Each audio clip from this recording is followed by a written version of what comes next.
Nosotros en Aquí Hablamos Claro y como les dijimos, vamos a dar inicio de una vez con nuestro primer invitado del día de hoy.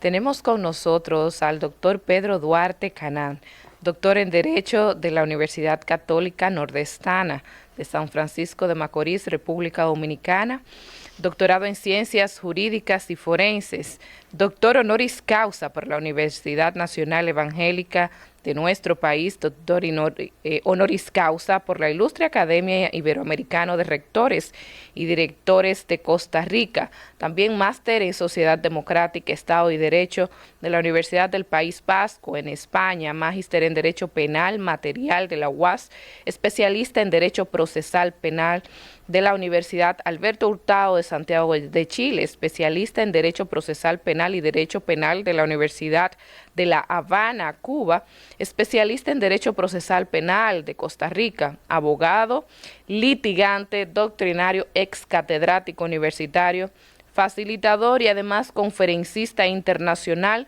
consultor y escritor. Podríamos tomarnos 2 horas para describir toda una hoja de vida y yo creo que no sería suficiente para hablar de toda la trayectoria del doctor Duarte Canán. Así que nosotros, doctor, le damos la bienvenida a Aquí Hablamos Claro.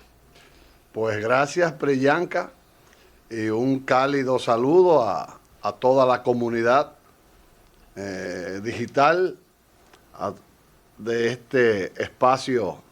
Aquí Hablamos Claro. Es decir, que expresamos nuestra gratitud por la invitación.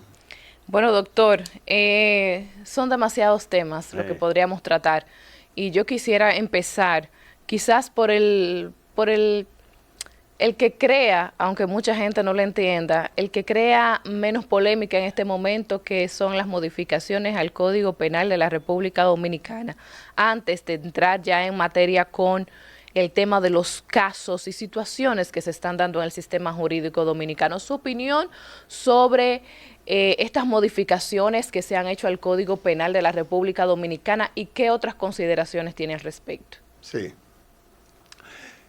Comentaba recientemente con académicos y personas allegadas que la República Dominicana ha hecho un movimiento estratégico de cierta importancia en lo que respecta a una nueva legislación adjetiva que es lo que conocemos como la Ley 74-2025, que crea un nuevo código penal.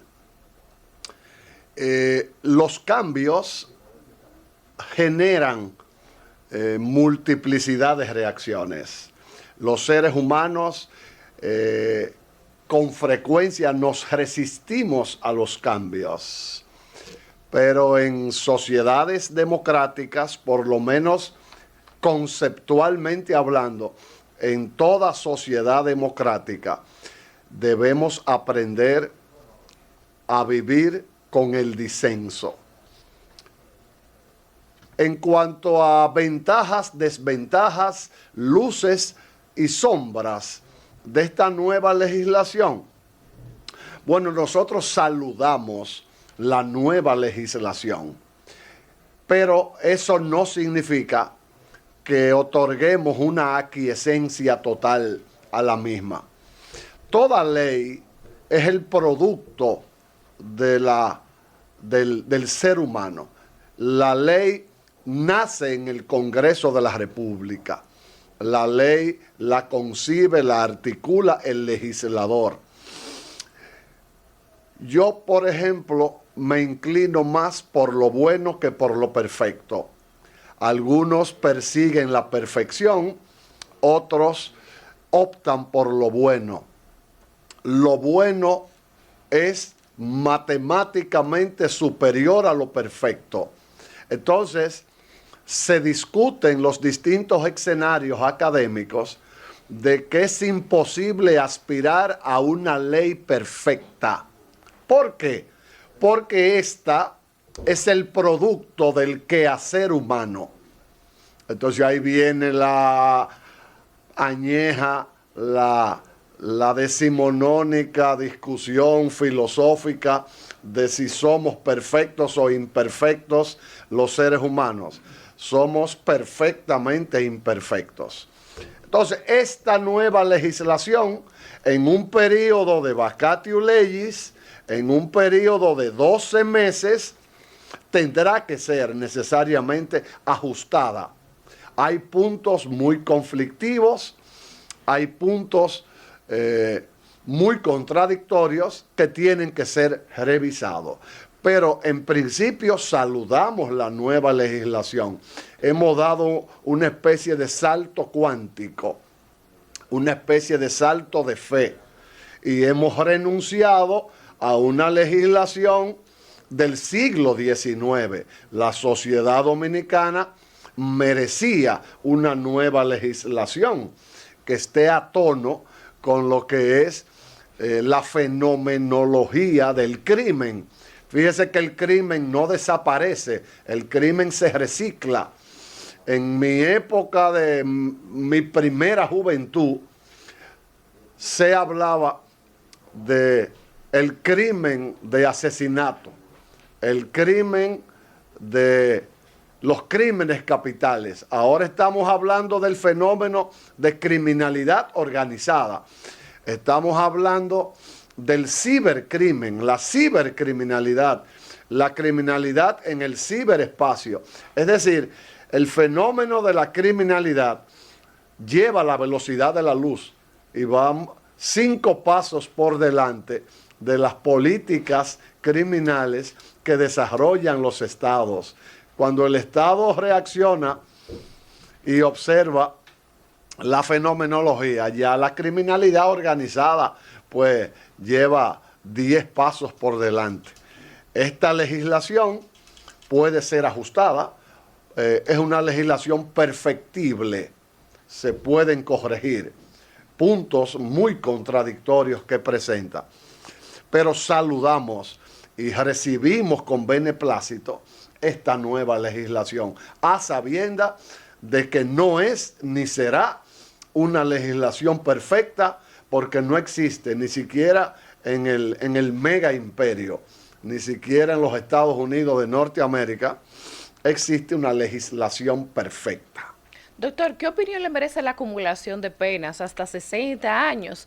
Y en este caso, que se habla de la acumulación de penas, ¿no hubiésemos podido agregar la cadena perpetua? ¿Y está preparado nuestro sistema para eso? Observe que los jueces, básicamente los del circuito penal, tenemos los jueces inmobiliarios, jueces laborales, jueces civilistas, en todas las áreas. Entonces los jueces penales son siervos de la Constitución. El juez penal se debe a la ley y a la Constitución. Pero ese juez penal es una especie de educador social. Debe fungir como un educador social a través de sus decisiones. Observe que el juez se legitima a través de sus decisiones. Entonces, fíjese que un presidente de la República es elegido a través del voto popular. Es decir, la mayoría de la ciudadanía confía en un postulante a la presidencia de la República y le concede el voto.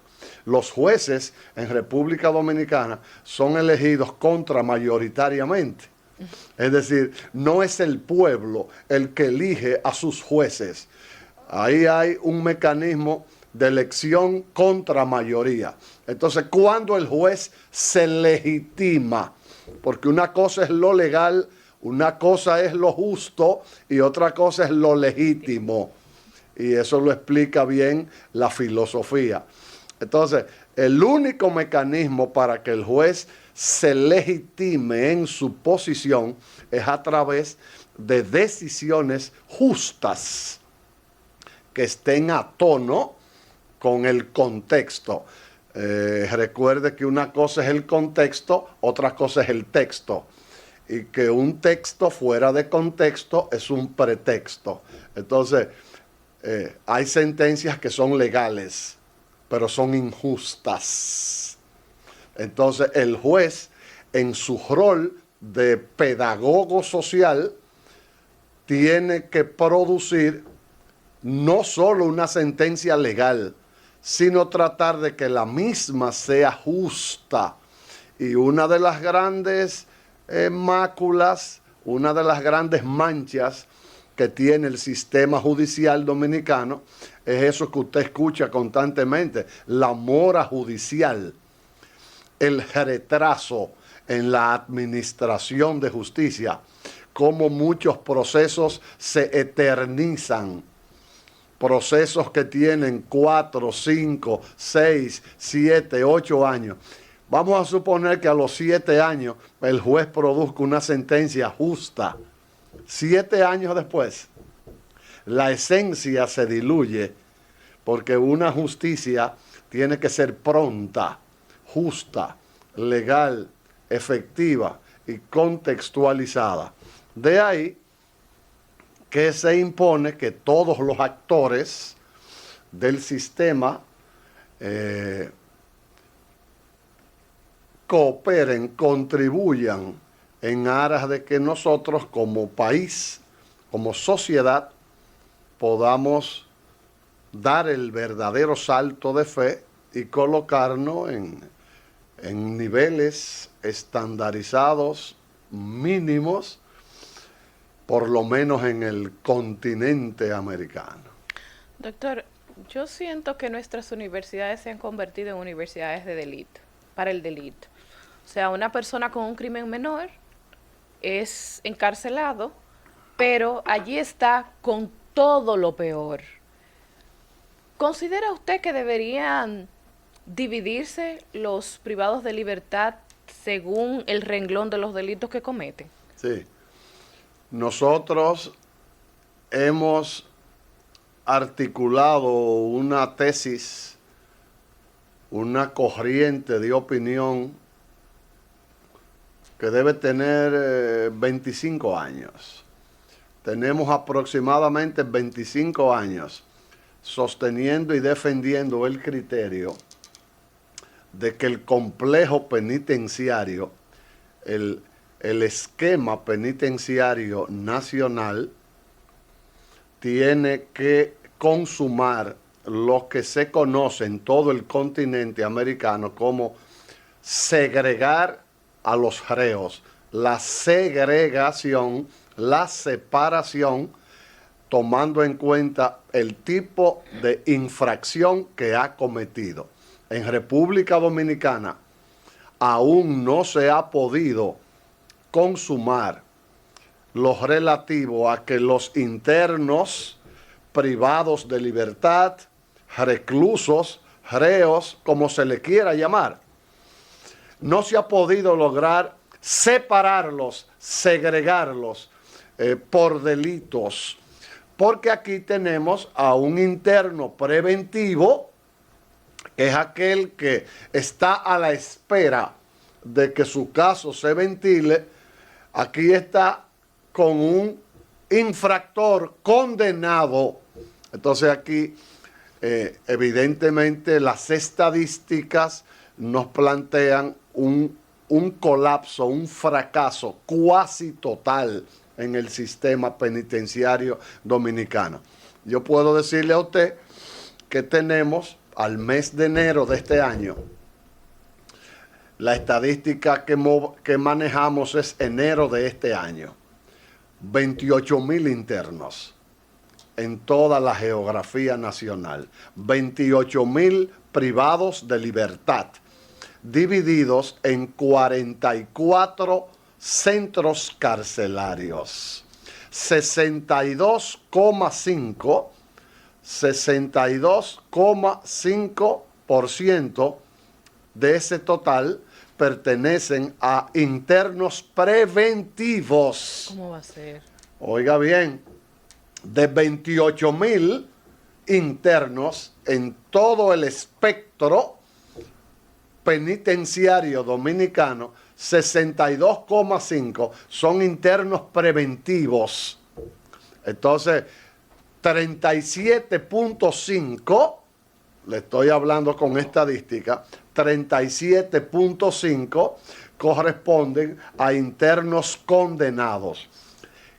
¿Dónde apunta esto? A que tenemos una superpoblación carcelaria, tenemos un deterioro, tenemos un esquema penitenciario que en una época, usted recordará, se le llamó el nuevo modelo penitenciario. Sí. Y nosotros en Dominicana nos ganamos el primer lugar como el único país continental donde funcionaban, cohabitaban dos esquemas penitenciarios. Se hablaba del viejo modelo y de un supuesto nuevo modelo. Ahora no tenemos ni uno ni el otro. Es una caldera diabólica lo que tenemos, donde nuestras cárceles son epicentros para las más horribles pasantías criminales. Ahí hay escenarios de tráfico de órganos, ahí hay escenarios de criminalidad organizada dirigida desde el espectro carcelario. Ahí hay cohecho, ahí hay coalición de funcionarios, ahí hay prevaricación, tráfico de influencia, la ruta de la droga se apoderó del esquema penitenciario dominicano. Procuraduría General de la República es la agencia ejecutiva que tiene el control de los presos. Pero ¿a quién le interesan los presos de un país? Le interesa a la actual ministra jefa de esa agencia ejecutiva conocida como Ministerio Público. ¿Le interesa el sistema carcelario? Bueno, estimo que no, porque es una vergüenza hablar de lo que es el complejo penitenciario dominicano. Su pregunta, cúmulo de penas, 60 años. La inquietud que tengo en el orden académico es la siguiente. ¿Está el Estado dominicano? ¿Está el complejo penitenciario dominicano mínimamente preparado para tener un joven 60 años recluido? ¿Hasta qué punto es legítimo? ¿Hasta qué punto es objetivo? ¿Hasta qué punto es viable que un joven que comete una violación a la ley penal, comete un robo, minutos después le quite el arma a un vigilante privado y esa misma noche con el arma de un vigilante privado asesina a una mujer o a un hombre? Eso se llama en derecho el concurso real de infracciones, donde se produce una secuencia criminosa en una misma actuación. La secuencia del robo, inmediatamente o minutos después, robarle el arma a un vigilante privado y con ella asesinar a otra persona. Hay un concurso real de infracciones. Se judicializa a ese muchacho. Se prueba su culpabilidad. Entonces el juez penal, los jueces penales acogen el cúmulo de penas. 20 años por el homicidio voluntario, 15 años por el hurto de un arma de fuego que la portaste de manera ilegal, son 40, y 20 años por el robo criminal. Y el juez le impone 60 años. Habrá que analizar a profundidad cuáles son las políticas público-criminales que el Estado destine. ¿Por qué, Priyanka? La pena tiene fines, la pena tiene propósitos. los fines de las penas. ¿Es la pena un mecanismo idóneo para aplastar a un ser humano? ¿Es la pena la ruta más original para lograr una vendetta, una venganza? Yo entiendo que sí. Nosotros entendemos que sí, que la pena es la ruta más original al capítulo de la vendetta, de la venganza. Ahora, teóricamente, se han escrito millones y millones de páginas en eso que llamamos derecho de probanza, el derecho probatorio, la pena, la finalidad de la misma. Los especialistas hablan de que la pena tiene un propósito transversal y es separar a un infractor. Te vamos a enviar 15 años a prisión. Violaste la ley, ofendiste la sociedad. Pero como Estado no te vamos a aplastar como a una cucaracha, porque tú sigues siendo un ser humano. A pesar de haber cometido un crimen, eso no te despoja de tu condición de ser humano. Entonces, ¿es la pena el mecanismo más idóneo para destruir a un ser humano? No debe ser así. No debe ser así. En el contexto academicista, en el contexto teórico conceptual. Ahora, una cosa es la teoría y otra cosa es la cruda realidad. Hay criminales que no merecen regresar al circuito social. Hay casos extremos donde el infractor no se rehabilita, no asimila. El preso, el reo, solo piensa en una cosa en la cárcel: cómo salir. Entonces, en una época en que a mí me correspondió ser Ministerio Público aquí en la capital, hicimos un descenso y yo estuve 4 días en el penal de La Victoria haciendo unos censos. Oye, yo todavía conservo, eso fue en el año 1992. Eso fue en el año 1992. Yo conservo los manuscritos de algunas entrevistas que hicimos a varios internos. Éramos 20 fiscales. Wow. Y nos dividieron por bloque. El preso solo piensa en una cosa: en salir de la cárcel. El preso no piensa en resocialización. El preso, una cosa que tú escuchas a un teórico, pero el preso no piensa en rehabilitación, ni en resocialización, ni en valores. El preso no piensa en bitácoras de buen vivir. El preso solo piensa, maquina y usa los 3 lenguajes de lo que habló el Papa Francisco. Tú recuerdas que el Papa Francisco, en sus días finales, antes de su fallecimiento, lo recuerdo porque hasta lo grabé en mi teléfono celular. El Papa Francisco decía que los seres humanos tenemos que aprender a cultivar el uso de los 3 lenguajes. Que el ser humano de hoy necesita poner en marcha el uso correcto de los 3 lenguajes. Lo que pensamos, lo que decimos y lo que hacemos. Muchas veces pensamos una cosa y decimos otra, y entonces terminamos haciendo una muy distinta a la primera y a la segunda.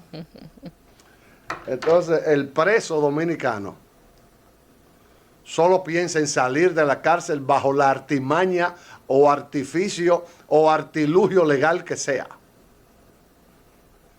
Hay casos extravagantes que no merecen, evidentemente, que ese infractor retorne, porque el preso nuestro, el reo que está en nuestras cárceles, aprende a sobrevivir en la cárcel. Una cosa es aprender a sobrevivir en la cárcel y otra cosa es asimilar las técnicas y fórmulas de rehabilitación para reintegrarse a la sociedad. Bueno, estaré 10 años en prisión en esta cárcel. Aquí yo tengo que adaptarme, readaptarme, tengo que sobrevivir, porque estoy rodeado de pirañas, de buitres como yo. Entonces el preso, la media del preso aquí, aprende a sobrevivir en la cárcel. Pero eso no significa que si él a los 10 años, la mitad de 20, él aplica para una libertad condicional, eso no significa en principio que ese muchacho esté en condiciones óptimas para regresar ¿dónde? Al barrio, a la iglesia,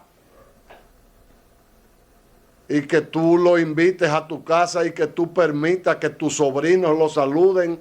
Y él duró 10 años por un caso de abuso sexual. Bueno, justamente, doctor, en esa línea vengo con una pregunta y es, ¿qué opinión? Discúlpame si me extendí demasiado. No, para nada. Excelente su exposición.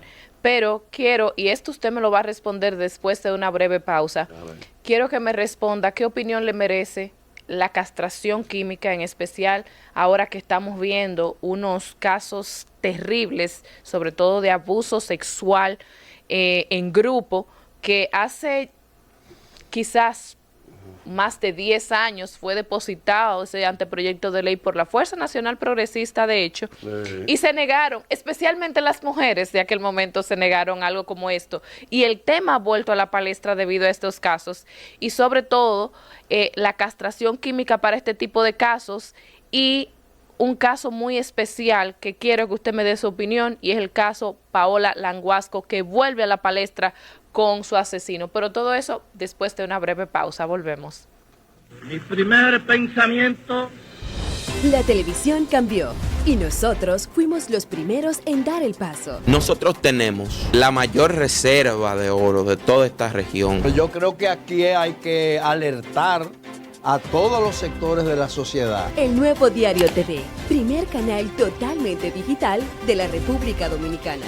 Pioneros en transmitir por redes sociales, con una programación diferente pensada para ti. Se ha hablado entre el gobierno dominicano y el gobierno argentino de la ley minera de la República Dominicana. Un canal innovador, moderno y cercano para mantenerte informado de lo que ocurre en nuestro país y el mundo. El que lo tenga, que Dios se lo bendiga. El Nuevo Diario, 44 años transformando la comunicación. Mi primer pensamiento. La televisión cambió y nosotros fuimos los primeros en dar el paso. Nosotros tenemos la mayor reserva de oro de toda esta región. Yo creo que aquí hay que alertar a todos los sectores de la sociedad. El Nuevo Diario TV, primer canal totalmente digital de la República Dominicana. Pioneros en transmitir por redes sociales, con una programación diferente pensada para ti. Se ha hablado entre el gobierno dominicano y el gobierno argentino de la ley minera de la República Dominicana. Un canal innovador, moderno y cercano para mantenerte informado de lo que ocurre en nuestro país y el mundo. El que lo tenga, que Dios se lo bendiga. El Nuevo Diario, 44 años transformando la comunicación. Gracias por continuar con nosotros en Aquí Hablamos Claro. Y bueno, doctor, nosotros le dejamos dos preguntas ahí en la mesa antes de irnos a la pausa. Castración química, sobre todo en los casos como lo que estamos viendo actualmente, unos casos terribles que han salido a la palestra, que se encuentran en procesos. Y luego de eso, entonces, hablemos del caso Ambioris Nepomuceno Rodríguez y el asesinato cruel. Yo no sé cómo se podría, cómo se puede hablar sobre esto de Paola Languasco ya en 2015, pero vamos primero con la castración química. Gracias de nuevo. Es un tema decimonónico. Castración química es un tema viejo en República Dominicana. Recuerdo una iniciativa de Fuerza Nacional Progresista. Recuerdo a doña Zoila Martínez de Medina, ex fiscal del Distrito Nacional. Recuerdo a doña Aura Celeste Fernández de Moreno, ex jueza de la Junta Central Electoral. Observe usted cómo mi memoria me ha permitido citar que hace más de 2 lustros, quizás 3 lustros, comenzó a hablarse aquí en la isla de castración química para casos puntuales de individuos que se ubiquen en el espectro psicótico, Sí. inclinados a tipos penales sexuales. Doña Zoila, doña Aura Celeste y la Fuerza Nacional Progresista, una persona moral y 2 personas físicas, merecen el más elevado respeto de mi parte. Pero nosotros estamos desaproximados. Nos encontramos conceptualmente a cierta distancia de esa postura.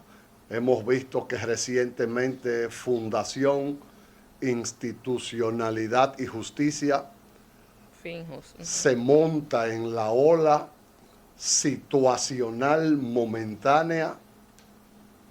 ¿Por qué no pide Finjus inhabilitación permanente para políticos corruptos declarados culpables? Doctor. Debieran ellos promover eso, inhabilitación permanente para todo aquel político corrupto judicializado y para todo miembro de la élite empresarial que pudiese ser judicializado y condenado. No, ahora ellos se montan en la ola. ¿Para qué? Para que vulnerables, porque son vulnerables, aunque sean delincuentes consumados, siguen perteneciendo a una casta vulnerable, despreciada y marginada. Entonces, más que pensar en castración química en la isla, tenemos que pensar en organizar nuestras cárceles. No se va a resolver absolutamente nada. Imitar, copiar contextos de países del primer mundo. Usted me habla de Suecia, usted me habla de Finlandia, usted me habla de países europeos, donde son países de verdad. Nosotros somos una fotocopia de mala calidad en el contexto de otros países. Entonces, primero debemos comenzar por organizar las cárceles dominicanas. Procuraduría General de la República. Próximamente se dice que viene un Ministerio de Justicia. O sea que habrá un ministro de Justicia en los próximos meses. ¿Y tú estás de acuerdo con eso? Bueno, la ley va a ser aprobada. Entiendo que eso va a alimentar más la burocracia. Burocracia, burocracia, burocracia. Pero el Ministerio Público está en capacidad de dirigir las cárceles y controlar las cárceles. Entonces, eso de castración química me luce un tema que se renueva cada cierto tiempo. Hacía 7 años que no se hablaba de castración química en el contexto mediático convencional y alterno. 7 años, desde el 2018, y yo llevo las estadísticas. Desde el 18 aquí no se hablaba de castración química. Ocurre el caso de Villa González, ocurre el caso de San Francisco de Macorís. Entonces ahí vienen los solfistas mediáticos y entonces se suben y ahora se renueva en el debate castración química.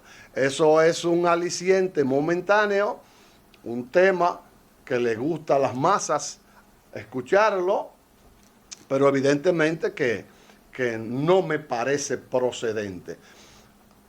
Además, atacar la dignidad de un ser humano La Constitución de la República, en el artículo 40, 41 y 42, habrá que modificar la Carta Política para aprobar una ley adjetiva que prevea castrar a un violador sexual probado y condenado, castrarlo. Hay que violar el artículo 42 de la Constitución, que dice que no se podrá. ¿Y si es voluntaria? Si es voluntaria, ningún violador sexual admite el hecho. Y te lo dice un veterano del litigio penal con 69,000 horas de litigio. Pero en este... O sea, no hay un solo violador sexual que admite el hecho. Es lo primero. Entonces, ningún procedimiento que invada tu cuerpo. La Constitución prohíbe todo tipo de procedimiento invasivo a tu cuerpo si tú no has dado tu anuencia, tu consentimiento. Y si lo primero es que el violador sexual, su subconsciente no le permite admitir el hecho, mucho menos creemos nosotros, mucho menos se lograría que éste pueda dar su anuencia a través de un letrado y que firme una documentación donde da aquiescencia para que lo castren químicamente. Aquí hay una parrilla situacional de problemas que son matemáticamente aptos para ser resueltos. Esa mafia en el penal de la Victoria hay que desmontarla, hay que rescatar el sistema penitenciario dominicano. Castración química, a mí me huele a Finlandia, a mí me huele a Suiza, me huele a Checoslovaquia, me huele a Rusia. Pero en el caso de estos pero esos son países. Esos son países. Ay, doctor. Pero nosotros somos un proyecto. Ay, doctor, no me diga eso, por Dios. Un proyecto de país. Un proyecto de país que tiene evidentemente potencialidades. Pero tú que vives en una casa, un ejemplo, tú que vives en una casa de 2 niveles, ¿cómo tú inicias la construcción de un tercer nivel con grietas y goteras extraordinarias que tiene el primer nivel? Entonces vamos a corregir aspectos muy puntuales antes de querer traer realidades culturales que resultarían difícil o imposible subsumirla, ajustarla a la realidad dominicana. Pero el país tiene potencial, pero tiene que ser organizado. Hay que organizar el sistema penitenciario, el desorden que hay en la justicia dominicana. Eso es alarmante. Nunca como antes el Poder Judicial se encontraba en un nivel de deterioro y descrédito como ahora. ¿Usted cree que el sistema... El Poder Judicial dominicano está deteriorado? Deteriorado, desaliñado. Es un Poder Judicial que ha perdido su esencia. Entonces, eso tiene que ser objeto de una recomposición y tendrá que venir la segunda ola o la tercera ola, como le llamen. Tiene que producirse un relanzamiento del Poder Judicial, que fíjese que es uno de los 3 poderes del Estado. Sí. ¿Cuál es el poder del Estado más cerca de la gente? Es el Poder Judicial. Los jueces están cerca de la gente. Por eso yo conceptualicé en uno de mis libros ese punto. es un poder del Estado cerca de la gente. Por vía de consecuencia, es un poder que tiene que legitimarse y no solo limitarse a producir una sentencia legal, sino una sentencia justa. Y en esa reestructuración, doctor, se ha hablado también mucho de que el sistema penitenciario dominicano pase a manos privadas. ¿Qué opinión le merece eso? He escuchado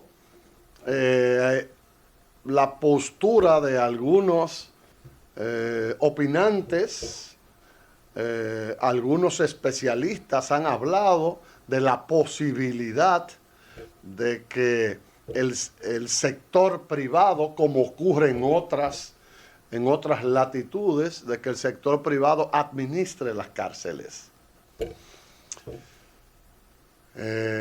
Nosotros mantenemos la postura de que el Estado Nacional debe tener el control, sea Procuraduría General de la República, como lo es actualmente, que la Procuraduría es la responsable del esquema carcelario. Entonces, ¿a qué precio el sector privado, las élites empresariales? Ahí vendrían los fideicomisos. Entonces, eso yo se lo dejo a los que opinan en esa dirección. El Estado Dominicano no debe perder más espacio, no debe perder más poder de concentración. Procuraduría, Ministerio de Justicia, lo que sea, pero dirigir 28,000 internos en 44 cárceles a nivel nacional, desde la Altagracia hasta Dajabón, lo que se requiere es carácter, templanza, personalidad, disciplina. Fíjate que la disciplina es 70 veces más útil que la inteligencia. 70 veces 7, como dice la Biblia. Entonces, hay una carencia de vocación de servicio, hay carencia de disciplina, hay carencia de voluntad, de reales valores.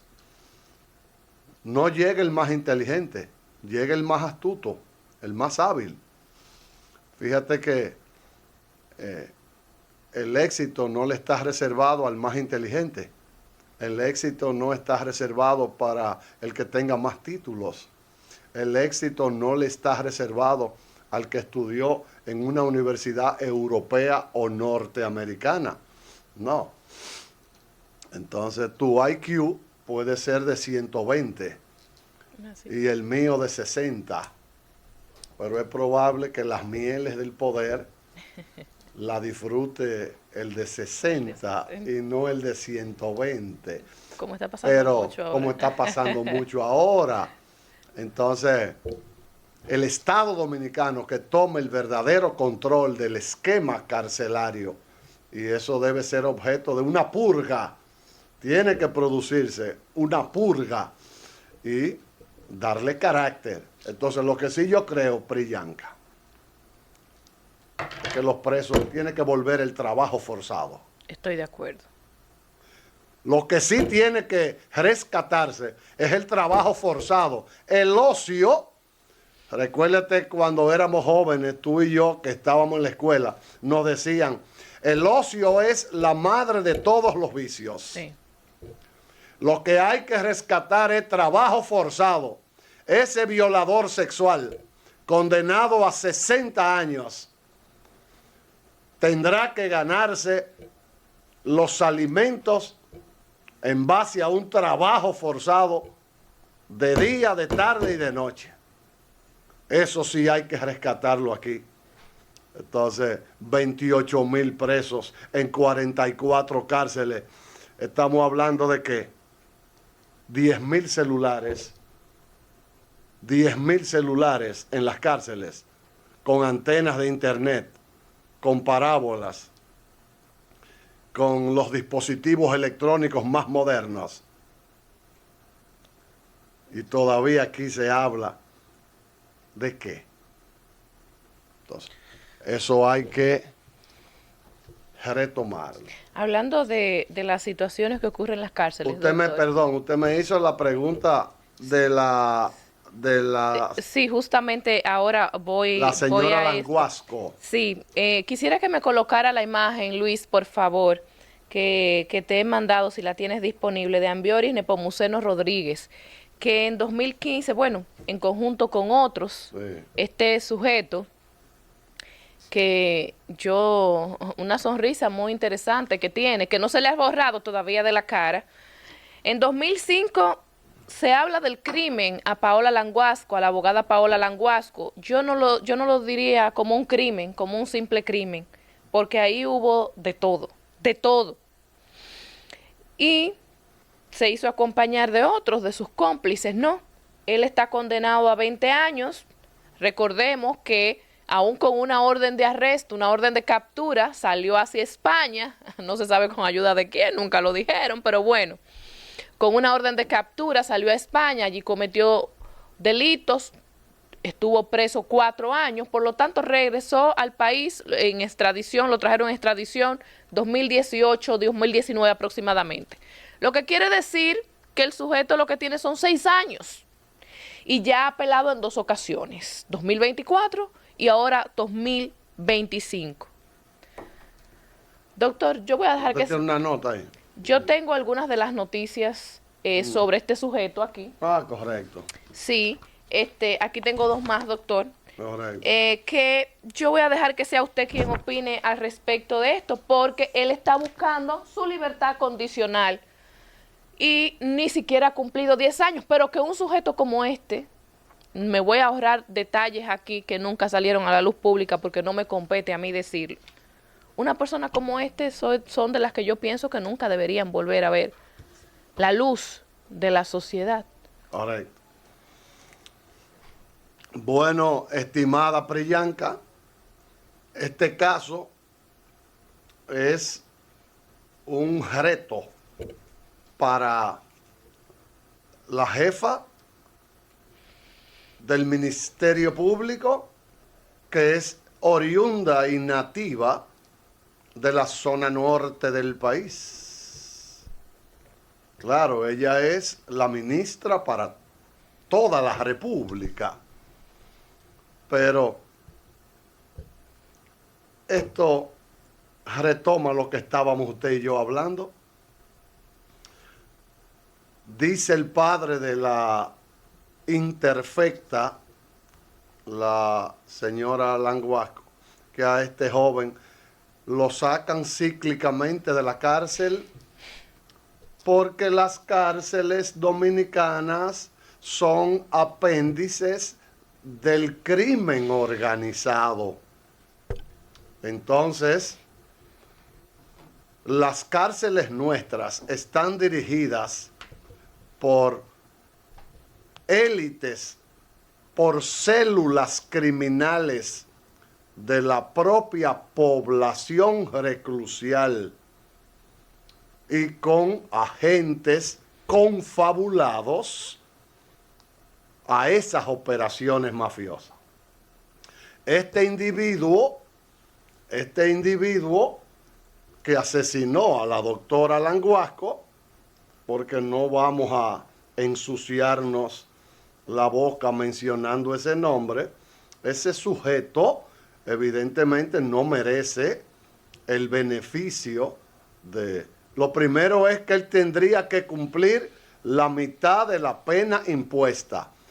Si su sentencia firme es de 20 años, el primer requisito para solicitar la libertad condicional o parol sería tener 10 de 20. Ese es uno de los 9 requisitos.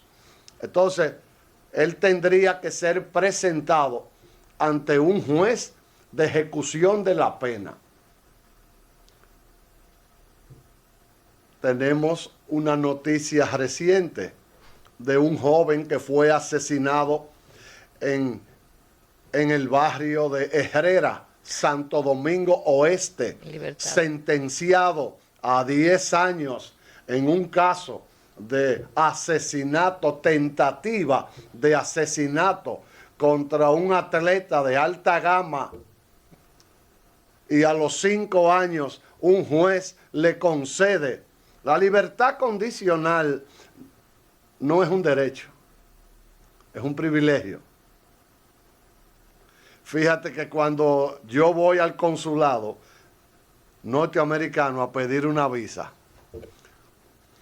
cuando un ciudadano dominicano o ciudadana va al consulado a solicitar una visa, el cónsul no está obligado a concederle una visa ni B1 ni B2, ni una visa de periodista. Ahora tú no podrás cubrir las incidencias de un evento político-cultural con una visa B1, con una visa de turista. Tienes que tener una visa específica de periodista. La visa norteamericana es un privilegio, no un derecho. Entonces, la libertad condicional, el preso tiene derecho a pedirla, pero eso no significa que el juez está obligado a concedérsela. No creo que en el actual contexto un juez se va a arriesgar a beneficiar a esta rábula.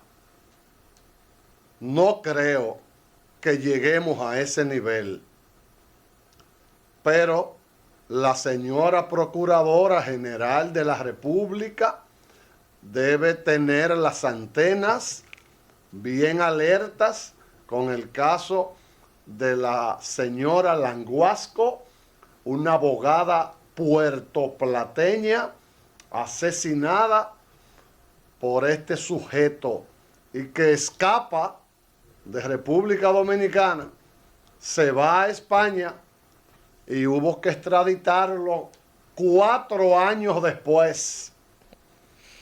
Entonces, ese es el contexto de nuestra realidad. Tenemos la ilusión, la mínima esperanza de no levantarnos en cualquier momento con la noticia de que este sujeto está en libertad, para que no nos ocurra lo de Chucky en Herrera, que creíamos que estaba en el penal de la Victoria. Con 3 años nada más. Y él estaba en Herrera. Estaba en Herrera, según las informaciones que estuve viendo, publicadas, matando, cometiendo delitos y bueno. Con una sentencia de 10. Con una sentencia de 10. Entonces, nosotros desde este espacio le hacemos el llamado a la Procuradora General de la República. Esto no es cualquier caso. Ustedes tienen detalles que jamás van a salir a la luz pública, que ustedes saben que son parte de esa sentencia. Y doctor, ya para concluir, increíblemente hemos pasado 1 hora en esta conversación. Usted, cuando uno tiene buenas conversaciones, el tiempo se va y uno no se da cuenta. Pero no nos podemos ir sin que usted todavía nos hable de su más reciente obra, El arte de la litigación oral penal, su 4ª edición, refiriendo las estrategias de litigio. A ver si me le hacen un close-up ahí, por favor, déjeme ponerlo derechito para que los chicos me ayuden ahí, y que usted nos hable de qué podemos encontrar allí ya para los que no somos del área del derecho, ¿verdad? Y dónde pueden encontrarla. Sí, gracias. Esta es mi más reciente producción. Es nuestro libro número 20. Está a la venta con carácter de exclusividad en la Librería Jurídica Internacional, en la avenida Rómulo Betancourt o avenida Bolívar. El señor Ángel Potentini es el único comercializador de la obra. Ese texto es una réplica de la Biblia que deben utilizar todos los togados y togadas que ejercen la materia penal. Ahí explicamos cómo debe construirse un buen discurso, cómo debe practicarse un buen interrogatorio. Hablamos de qué es una pregunta abierta, qué es una pregunta cerrada, cuando la pregunta es compuesta, la pregunta capciosa la pregunta de mala fe, cómo se interroga, cómo se contrainterroga las narrativas, cómo se objeta una pregunta. Es decir, que el texto recoge nuestra experiencia de 42 años ejerciendo la abogacía penal. El texto está prologado por una maestra argentina, la doctora Débora Huxek, una prestigiosa maestra de la ciudad de Buenos Aires, República de Argentina. Ella es speaker internacional y maestra en litigio oral estratégico. Ella dice ella que la obra es un referente no solo para Dominicana, está escrita para todos los países del continente, porque hicimos un ejercicio de derecho comparado. O sea, no nos quedamos aquí, sino que es una obra que la puede leer un abogado argentino y él hace una analogía. La puede leer un panameño, un costarricense, un colombiano. Es decir, la obra la pueden adquirir. El que la lee, yo le garantizo que va a sustituir el chip, porque la obra te obliga a dudar y la mejor enseñanza es la duda. Bueno, doctor, cuando la culmine espero que usted me acepte un cafecito entonces para que me aclare algunas o muchas dudas que sé que voy a tener. Doctor, con mucho agrado. Muchísimas gracias por acompañarnos. Espero que en otro momento también pueda venir con nosotros y aclararnos tantas dudas y, por supuesto, expresar su parecer sobre estos temas que son de tanta relevancia. A ustedes, amigos de